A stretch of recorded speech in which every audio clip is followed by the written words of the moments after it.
Alors, à l'époque aussi, l'activité principale au Moyen-Orient, c'était les gens vivaient de l'agriculture. Vous voyez, il fait un peu chaud. Les gens vivaient de l'agriculture et de l'élevage.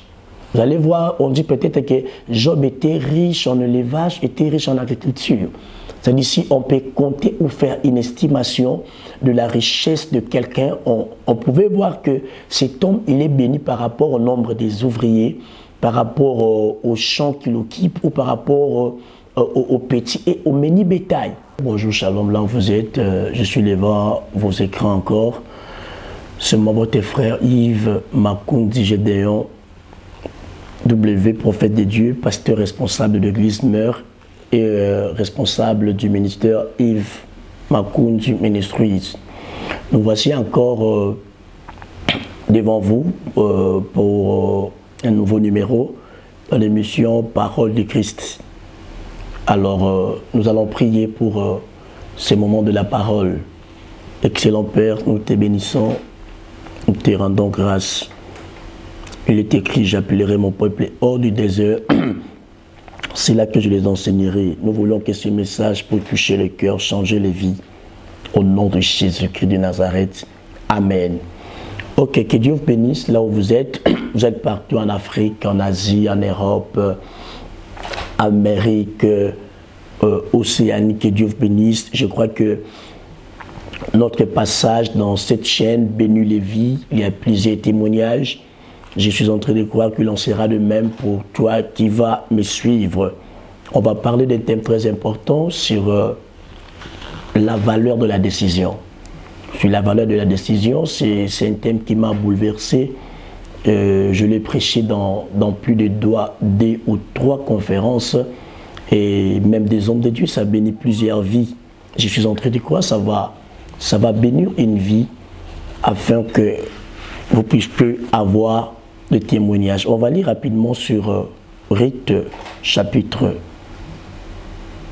1er. Rite chapitre 1er. Tu prends ta Bible là où tu es au bureau, à la chambre, à l'hôpital. Rite chapitre 1er, verset 1er jusqu'au 6e. Verset 1er jusqu'au 6e verset. Je lis dans Jésus. Du temps de Jésus, une famille dans le pays. Un homme de Bethléem de Juda partit avec sa femme et ses 2 fils pour faire un séjour dans le pays de Moab. Le nom de cet homme était Elimelech, celui de sa femme Naomi, et ses 2 fils s'appelaient Machlon et Kiljon. Ils étaient Éphratiens de Bethléem de Juda. Arrivant au pays de Moab, ils y fixèrent leur demeure. Elimelech, mari de Naomi, mourut, et elle resta avec ses 2 fils. Ils prirent des femmes moabites, dont l'une se nommait Orpa, et l'autre Rite, et ils habitèrent là environ 10 ans. Machlon et Kiljon moururent aussi tous les 2, et Naomi resta privée de ses 2 fils et de son mari. Verset 6. Puis elle s'éleva, elle et ses belles filles, afin de quitter le pays de Moab, car celle-ci a appris au pays de Moab que l'Éternel avait visité son peuple, lui avait donné du pain. Frères et sœurs, nous allons d'abord définir le concept plutôt. Pour les gens qui écrivent, tu peux écrire chez toi à la maison, Rite chapitre 2, verset 8. C'est quoi d'abord une décision? C'est quoi d'abord une valeur? On peut dire une valeur, le valeur en pluriel, c'est vaut qu'une personne ou une chose. Ça peut être un titre de vente. L'importance accordée à quelque chose, une estimation approximative. Vous voyez, on peut définir une valeur comme une quantité particulière d'une couleur, d'un mot, mesure conventionnelle, d'un signe dans une série. Écoutez, frères et sœurs, la décision change le parcours, la décision change la vie, la décision transforme le désert en oasis, la décision amène quelqu'un à réfléchir autrement, la décision transforme les vies et donne un sens à une vie. Écoutez ce que je suis en train de vous dire ce matin. Il y a une histoire très importante dans la Bible. La Bible dit au temps de Jige. Quand on dit au temps de Jige, il y a un temps où il n'y avait pas de prophètes, il n'y avait pas de rois. C'était le Jige. C'est le temps où Rite, le livre de Rite a été écrit et le livre de Jige. C'était au moment où l'Éternel Dieu suscitait de Jige. En même temps, le Jige, c'était comme des rois et comme des prophètes. Vous allez remarquer, on dit au temps de Jige, le Seigneur a suscité Samson, il a suscité Jephthé, il a suscité Shamgar, il a suscité Samson. C'est-à-dire chacun sortait de son temps selon le temps de Dieu. C'était un moment où c'était un temps comme des confusions, où c'était seulement des rois qui sortaient, des juges plutôt, mais c'était comme des rois. Là où nous venons de lui, il y avait une famille, la Bible dit qu'il y avait un homme au nom de Elimelech, avec sa femme Naomi, ses deux enfants, ses deux fils, Maclon et Kiljon. Ils ont quitté le Bethléem de Juda pour aller séjourner en Moab. Pourquoi? Parce qu'en Bethléem, il y a la famine. Vous savez, on dit l'agriculture et la priorité des priorités. Pourquoi? Parce que si une personne ne mange pas bien, même son système mental ne va pas fonctionner normalement. C'est-à-dire la nourriture est d'abord primordiale. Pourquoi? Parce que là où il y a la famine, la personne peut commencer à faire des choses autrement. Parce que son ventre réclame quelque chose. Vous voyez. Et la famine a humilié un homme comme Ésaü. Il a perdu son droit d'aînesse. Pourquoi? Parce qu'il avait seulement l'envie de manger. Parce qu'il était dans un état, au fait, il manquait la nourriture. Quand on dit la force d'un pays ou d'une nation, c'est là stipule l'insuffisance. On peut aussi voir sur le plan macro ou microéconomique. Vous voyez, frères et sœurs. Et sur le plan macroéconomique, vous allez voir, sur le plan économique, il y a des pays comme la Chili, comme le Brésil. Il y a des gens qui font de l'agriculture, de l'élevage. Pourquoi? Parce que afin que le pays puisse monter ou avancer. Ça fait partie des engins de l'ère du XXIe siècle. Alors, à l'époque aussi, l'activité principale au Moyen-Orient, c'était les gens vivaient de l'agriculture. Vous voyez, il fait un peu chaud. Les gens vivaient de l'agriculture et de l'élevage. Vous allez voir, on dit peut-être que Job était riche en élevage, était riche en agriculture. C'est-à-dire, si on peut compter ou faire une estimation de la richesse de quelqu'un, on pouvait voir que cet homme, il est béni par rapport au nombre des ouvriers, par rapport aux champs qu'il occupe ou par rapport aux petits et aux mini bétail. Mais non, il y a une famine dans Bethléem. C'est quoi Bethléem? Bethléem veut dire maison de pain. Selon sa définition, le Bethléem, le pain ne pouvait pas manquer. Mais il y a un temps où il y avait la famine, cet homme a pris la décision de quitter Bethléem pour aller séjourner en Moab. Elimelech, il n'était pas prophétique. Elimelech est sorti avec sa femme. Je suis en train de croire, ils n'ont pas eu même le temps de consulter Dieu. Frères et sœurs, tu sais, la décision que tu es en train de prendre aujourd'hui peut t'amener quelque part et peut te faire reculer. Nous sommes le fruit de nos décisions d'hier. Peut-être que tu me suis au bureau, hier la nuit quand tu dormais, tu as déjà bien établi ta journée d'aujourd'hui. Que je vais faire ça, je fais mon programme ça à 12h, à 14h. Cela stipule que si tu es ce que tu es aujourd'hui, ce n'est pas ce que tu es par rapport à ce que tu as conçu aujourd'hui, mais tu es ce que tu es aujourd'hui par rapport à ce que tu as conçu hier. Par rapport à une information, tu l'as su hier. C'est-à-dire, apprenons à bien réfléchir pour que demain nous ne puissions pas regretter. La vie n'est pas un jeu d'hasard. La vie, c'est un jeu qui est facile, mais qui exige beaucoup de règles. Dans la vie, si tu ne respectes pas certaines règles, tu risques de craquer, tu risques d'échouer et demain tu vas taxer mon oncle il est sorcier, ma mère elle est sorcière. Non, il y a d'autres choses, frères et sœurs, dans la vie chrétienne. Il y a la part de Dieu et il y a la part de l'homme. L'homme a sa part, Dieu a sa part. Écoutez, Dieu ne pouvait pas venir descendre faire beaucoup de choses à ta place. Il t'a donné 24 heures, il t'a donné des yeux, il t'a donné le 2 mains, il t'a donné le 2 jambes. C'est à toi d'intégrer par rapport à ses fonctionnalités. C'est à toi de t'adapter par rapport à son système. Parce que le Dieu à qui nous prions, c'est un Dieu décisif. Les gens qui ont impacté les mondes, les gens qui ont impacté le vie des gens, même les gens qui ont amené certains réveils, selon l'histoire du réveil, ce sont des gens qui ont eu des décisions. Frères et sœurs, dans la vie, on ne gagne pas la vie au hasard où tu t'es réveillé avec l'audace. Il faut avoir une certaine décision. Il faut avoir la décision sur un domaine quelconque. Je me réveille, demain je vais devenir riche. Mais pour devenir riche, je dois commencer le commerce XY. Vous voyez, à nos 15 jours, je l'ai toujours dit, la vie donne la coupe aux spectateurs. La vie donne la coupe aux acteurs.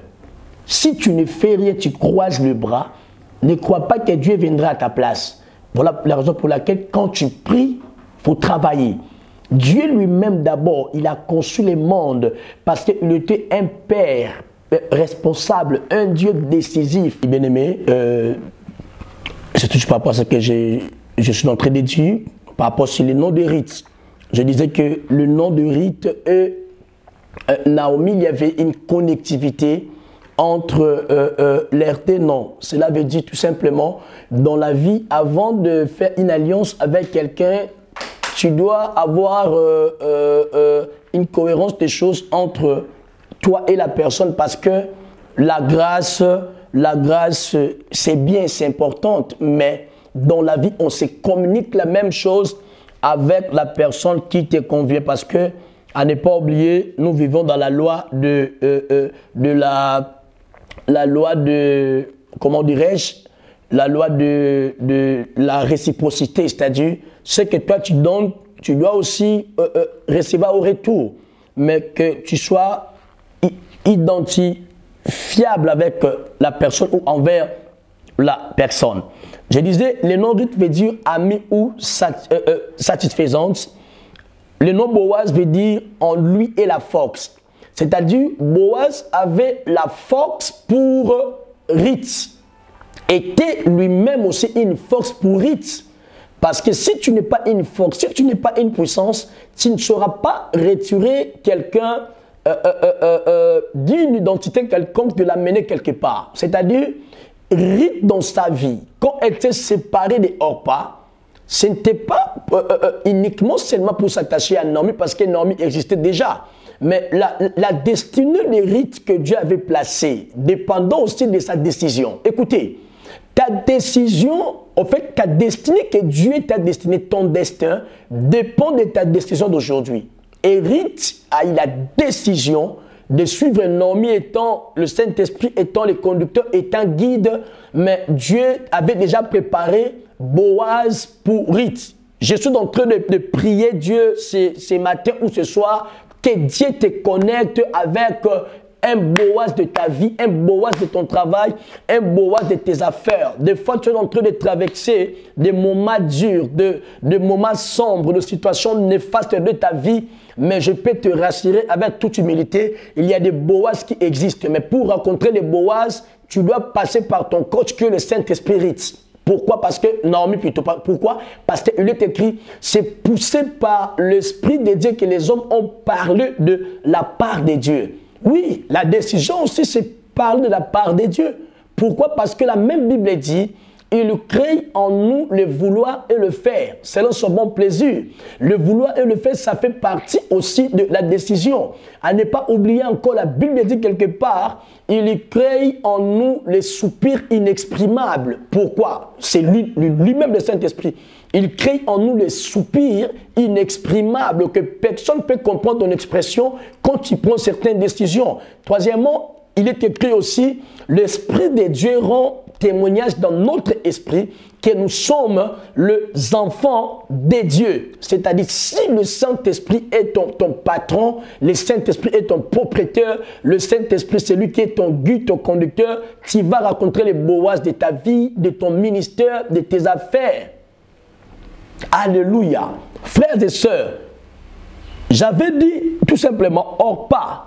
Quand tu ne te sais pas de Orpa, Ruth et Orpa avaient la même nationalité moabite. Mais veuve, trop jeune, lorsque la décision est bonne, les résultats seront toujours parfaits. Certaines personnes dans ta vie doivent être supprimées, lamentablement, excuse-moi. Pourquoi? Parce que tout le monde ne peut pas être ton ami s'il ne contribue rien dans ta vie. Orpa est rentré. Le parent de Ruth était là. Ruth aussi devait rentrer parce qu'elle était une jeune fille. Mais elle a vu sa nationalité. Je sais qu'elle était consciente de ce que la Bible disait, que les Moabites et les Ammonites n'entreront pas dans l'ensemble des saints. Mais comment Ruth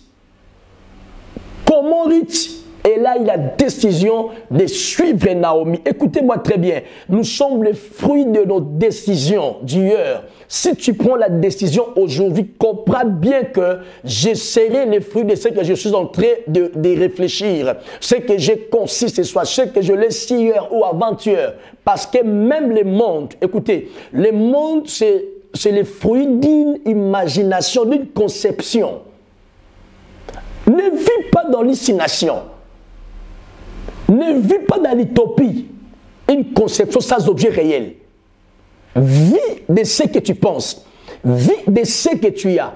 L'homme a existé dans la pensée d'Élohim depuis Genèse. Pourquoi? Parce que l'homme a existé quand Élohim a dit « Faisons l'homme à notre image et à notre ressemblance ». Et donc l'homme déjà s'est matérialisé dans la pensée d'Élohim, étant architecte et le constructeur de l'homme.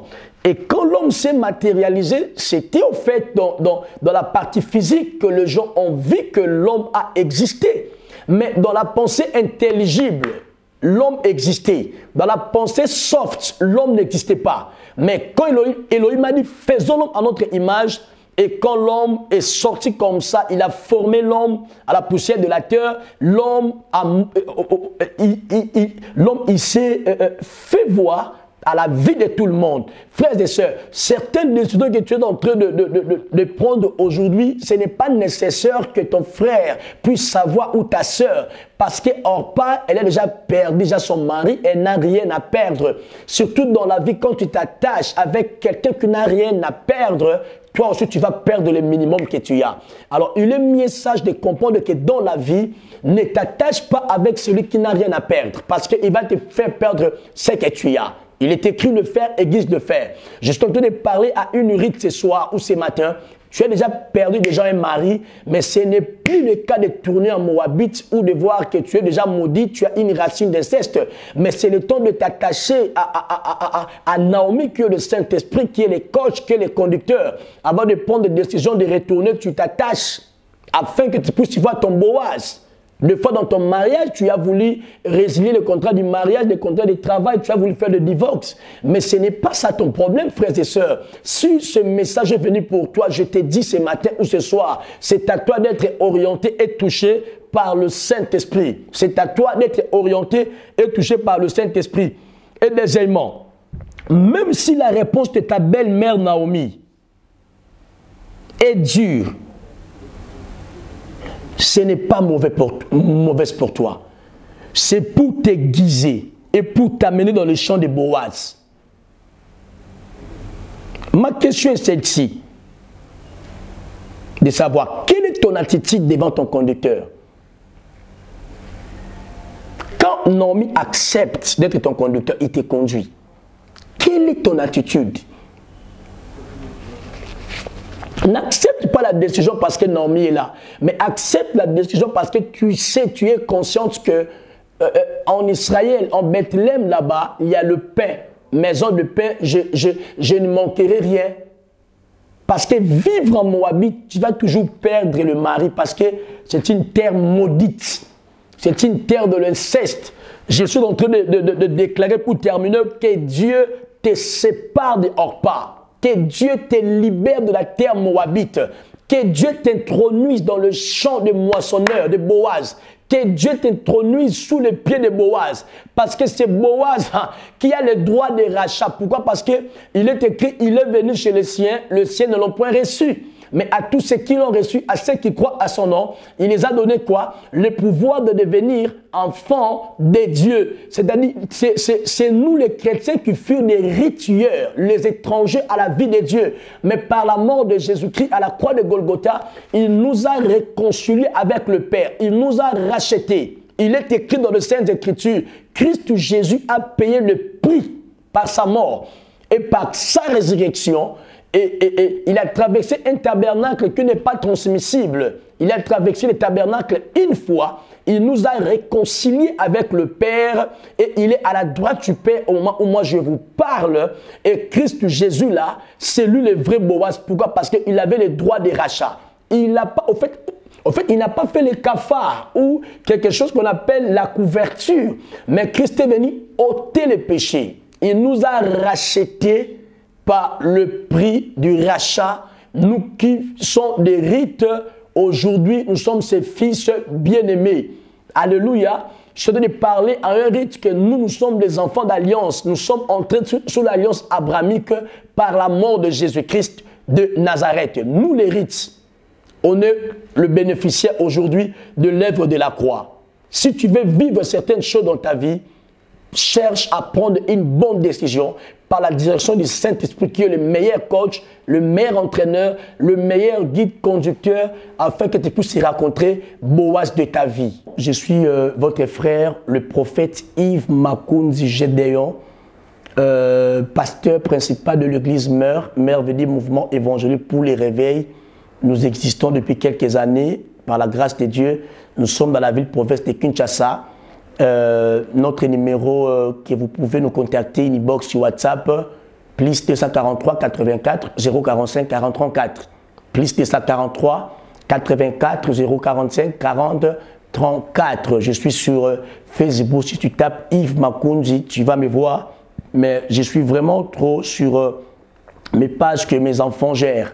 Et si tu nous contactes par nos pages sur Prophète Yves Makounzi Onctionnel, tu vas entrer en contact avec nous et sur la page de l'église, Église Meur. Meur, il y a M-E-R, Église Meur. Tu vas nous contacter, quel que soit ton problème, une solution que tu cherches, les conseils. Nous sommes là pour vous aider et pour vous conduire. Que Dieu vous bénisse abondamment. Alors, à l'époque aussi, l'activité principale au Moyen-Orient, c'était les gens vivaient de l'agriculture. Vous voyez, il fait un peu chaud. Les gens vivaient de l'agriculture et de l'élevage. Vous allez voir, on dit peut-être que Job était riche en élevage, était riche en agriculture. C'est-à-dire, si on peut compter ou faire une estimation de la richesse de quelqu'un, on pouvait voir que cet homme, il est béni par rapport au nombre des ouvriers, par rapport aux champs qu'il occupe ou par rapport aux petits et aux mini bétail.